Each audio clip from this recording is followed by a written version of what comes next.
तभी अंकाय सुयान की कंघी करने लगता है और तारीफ करने लगता है, जिससे वो खुश रहती है। और इसी के साथ ये एपिसोड शुरू होता है। और अब सुयान बोल, ध्यान रखना मैं तुमसे बड़ी हूँ तो तुम्हारी चाल नहीं चलने वाली और मेरी बात तुमको माननी पड़ेगी। अब ये सुन के अंकाय उनके हाथों पकड़ लेता है और बोलता है, ठीक है, नॉर्मली जो मैटर होते हैं उसमें हमेशा मैं आपकी बात मानूंगा, लेकिन जो बाहर के सबसे खतरनाक मैटर होंगे उसमें मैं पूरा कंट्रोल करूंगा। इसको सुनकर सुयान हंस देती है और बोलती है कि उसके लिए पहले कम से कम मेरे बराबर कल्टीवेट तो कर लो, क्योंकि जिस रैंक में तुम हो उतने में तो हमारे सेक्ट के बहुत सारे डिसाइपल हैं और अगर उनको पता चल गया तो जानते हो ना वो क्या कर सकते हैं, तुम्हारी जान को खतरा हो सकता है। अरे ये कह के एक दूसरे से नोक-झोंक करने लगते हैं, लेकिन फिर सुयान एक जेड एंड पेंडेंट को निकाल के अंकाय को पहनाते हुए बोलती है, ये मेरे साथ बचपन से था और इसीलिए इसमें मेरी यंग एनर्जी की एसेंस भरी हुई है और कभी आगे चल के यंग एनर्जी अनबैलेंस होती है और कुछ गड़बड़ होता है तो उसको ये बैलेंस करके तुम्हारी मदद करेगी और तुम्हारी जान बचा लेगी। इतना कह के वो ये पेंडेंट को अंकाय को पहना देती है, जिसको देख के अंकाय बोलता है, तो इसका मतलब मैं इसको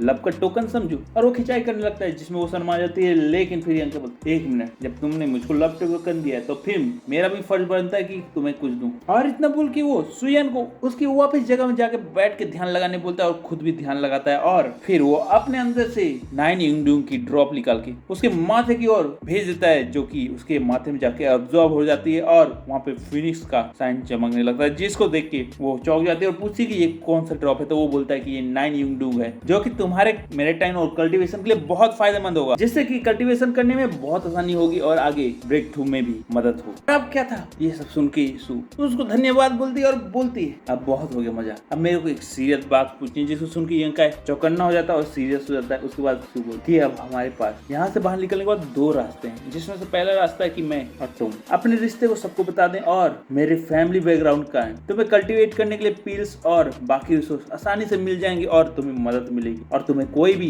हानि नहीं पहुंचा पाएगा, क्योंकि हर कोई मुझसे डरता है। जिसको सुन के अंकाय थोड़ा सोचता है और बोलता है, नहीं, मेरे को ये रास्ता नहीं चुनना है, मेरे को वो रास्ता चुनना है जिसमें मैं तुम्हारे साथ बराबरी से खड़ा हो सकूं, और इसीलिए जब मैं खुद से इतना ताकतवर नहीं हो जाऊंगा कि मैं बता सकूं, तब तक हमें नहीं बताना। जिसको सुन के सू बोलती है, मुझे यकीन था कि तुम दूसरा ही रास्ता चुनोगे। इतना बोलते हुए वो खुश हो जाते हैं और बालकनी पास जाके खड़ी हो जाती है और हाथ पकड़ते हुए अंकाय से बोलती है, अंकाय जूनियर सिस्टर एक्सो, जब लड़ाई हो रही थी तो तुम्हारी ज्यादा केयर कर रही थी और बहुत ज्यादा फिक्रमंद थी, जिससे मुझे पता चल गया कि उनके दिल में तुम्हारे लिए बहुत ज्यादा फीलिंग। जिसको सुन के अंकाय चौंक जाता है, लेकिन फिर वो बोलता है, हाँ, वो मेरे लिए बहुत इंपॉर्टेंट है, क्योंकि सबसे मुश्किल समय में सिर्फ वही मेरे साथ खड़ी थी और मुझे बिना बताए हुए मेरी मदद करती थी, यहाँ तक कि मेरी जान भी बचाई थी, अपनी जान को खतरे में डाल के। जिसको सुन के सुयान बोलती, तो फिर तो उनकी फीलिंग का तुम्हें जवाब देना चाहिए और हमारे बारे में बता देना चाहिए। तो अंकाय बोलता है, हाँ, मैं जल्द ही उनको अपने बारे में बता दूंगा और उनकी फीलिंग को भी एक्सेप्ट करूंगा, क्योंकि वो ऑलरेडी सीनियर सिस्टर एक्सो बहुत ज्यादा रिस्पेक्टफुली देखता था और पसंद करता था, और इसलिए वो उनके बारे में कुछ नहीं छुपाया था और साफ साफ सब सुयान को बता दिया था। लेकिन तभी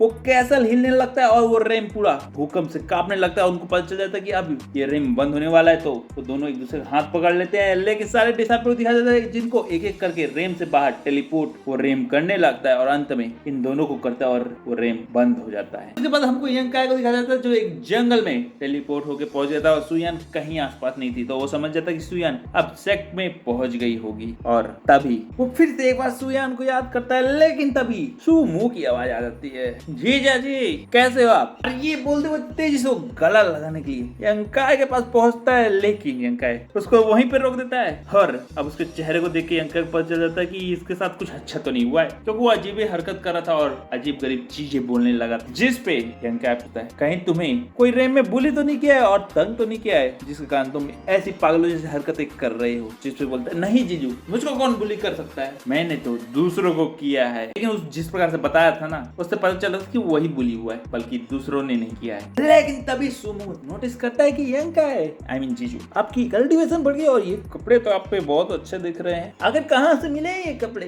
ये पूछने लगता है। तो अंकाय बोलता है, साइड वाली दुकान से, ज्यादा भाव ना खा। जिसको सुन के सुमो बोलता है, मजाक बंद करो जीजू, और आपका लक तो मेरे से भी ज्यादा अच्छा निकला, इतनी ज्यादा कल्टीवेशन कर लिया और इतने पावरफुल बन गए, आखिर मेरा लक ऐसा क्यों नहीं है? लेकिन तभी अंकाय बोलता है, एक मिनट, मेरा लक का बात छोड़ो, तुम बताओ कि तुम रेम में तो कहीं दिखे नहीं थे, ना मॉन्स्टर की लड़ाई में थे, कहाँ थे तुम? ये सुनते ही सुमो एकदम इमोशनल हो जाता है, बोलता है, जीजू मेरे साथ बहुत बुरा हुआ, क्या बताऊं, कैसे बताऊं? और ये बोल के वो फिर से वो अंकाय के गले लगने लगता है और अंकाय वहां से हट के बोलता है, मुंह से बताओ और कैसे बताओ, और ज्यादा नखरे ना दिखाओ, जिस पे सुमो बोलता है मेरी किस्मत इतनी खराब थी कि साइड में सीटी बज गई और बेजुआन ने शुरू में ही रेम में मुझसे झगड़ा कर लिया और मुझे तंग करना चालू कर दिया। मेरी किस्मत इतनी खराब क्यों थी कि मैं शुरू से ही उसके साथ मिल गया।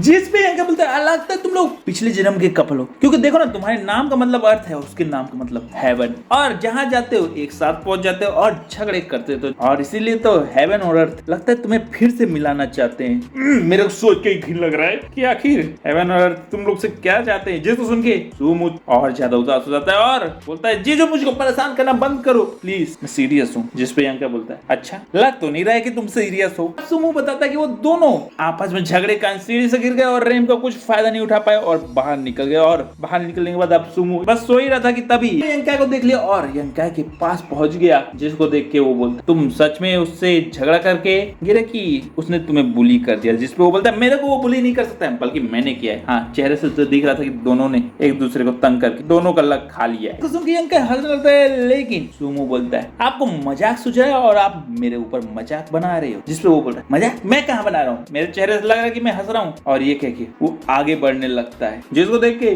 सुमो और गुस्सा होता है और तभी यंका उसके कंधे में हाथ रखता है और बोलता है जो हुआ हो गया और आगे से थोड़ा सा मेहनत करना और सीरियस रहना, वरना जिंदगी भर उसी के साथ है बनना। सोच लो तुम्हें है क्या करना। सब डायलॉग मार के यंका अपने बालों में हाथ रखता है और हंसते हुए वहां से निकल जाता है और सुमो उसके पीछे उसके ऊपर झपट्टा मारने के लिए बढ़ता है, लेकिन गुलांटी मारते हुए गिरते हुए आगे निकल जाता है। इसके साथ सीन बदल जाता है। अब हमें ब्लडी गैंग को दिखाया जाता है जहाँ पे भूमि की बहन खड़ी थी और वहाँ बाकी सारे डिसाइड पड़ रहे हैं और तभी सेक्ट लीडर बोलते हैं तुम सब ने रेम में बहुत अच्छा परफॉर्म किया और अपनी कल्टीवेशन बढ़ा लिया, और इसीलिए जिसने जितना अच्छा परफॉर्म किया उसके हिसाब से तुम सबको रिवॉर्ड मिलने वाला है। और ये सब सुन के वो खुश हो जाते हैं और इसी के साथ हमें थैंक यू टावर को दिखाया जाता है जहाँ पे वहाँ के भी लीडर यही सब बोलते रहते हैं। और इसके बाद फाइनली हमें लेंसिन पवेलियन को दिखाया जाता है जहाँ पे सारे डिसाइपल खड़े होते हैं और फर्स्ट एल्डर सेकंड एल्डर और बाकी सारे एल्डर भी होते हैं। और वहाँ पे वो मोटू एल्डर बोलते थे यानी वही बेजुआन के दादा कि तुम लोगों ने बहुत अच्छा परफॉर्म किया है और तुम्हारे परफॉर्मेंस के हिसाब से तुम सबको रिवॉर्ड मिलने वाला है। जिसको सुन के सुमो खुश हो जाता है और यंकाई को इशारा करने लगता है।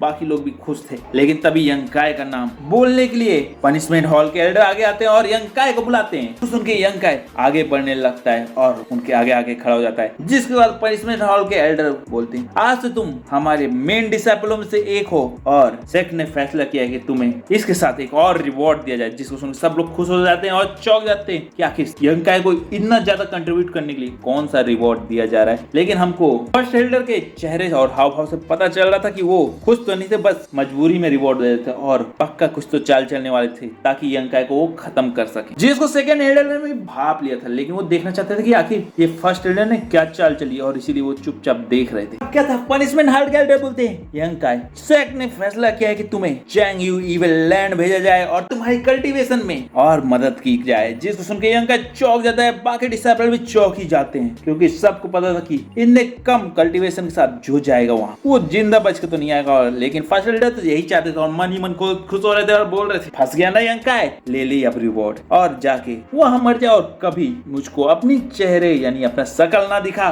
जिसको सोच के फर्स्ट एल्डर खुश हुए पड़े थे और बाकी लोग इस सब सुन के दंग थे। लेकिन तभी यंकाई मन में अपने गुस्से को कंट्रोल करता है और बोलता है फर्स्ट एल्डर मैं तो बहुत कमजोर हूँ, इतना अच्छा रिवॉर्ड आप मेरे को कैसे दे सकते हो, ये रिवॉर्ड तो आपको बड़े भैया मुजुआन को देना चाहिए। जिसको सुन के फर्स्ट एल्डर की चाय गले में अटक जाती है। उधर से बेजुआन बोलता है जी हाँ दादाजी इतना अच्छा रिवॉर्ड मुझको देना चाहिए। जिसको सुन के बाकी डिसाइपल हंसने लगते हैं और उसके दादा मनी मन इस गधे को गाली देने लगते हैं। क्या इसको पता नहीं है कि वो जगह कितनी खतरनाक है, मैंने यंकाई को खत्म करने के लिए ये रिवॉर्ड बनाया था और ये अब बीच में उछल रहा है। और सारे डिसाइपल ये सब बात करने लगते हैं, लेकिन अब फर्स्ट एल्डर अपनी एनर्जी रिलीज करते हैं और उनको डरा के चुप कराने लगते हैं। और इसी के साथ एपिसोड खत्म होता है। लाइक करो, सब्सक्राइब करो, अगले एपिसोड मिलता हूँ। Let's go.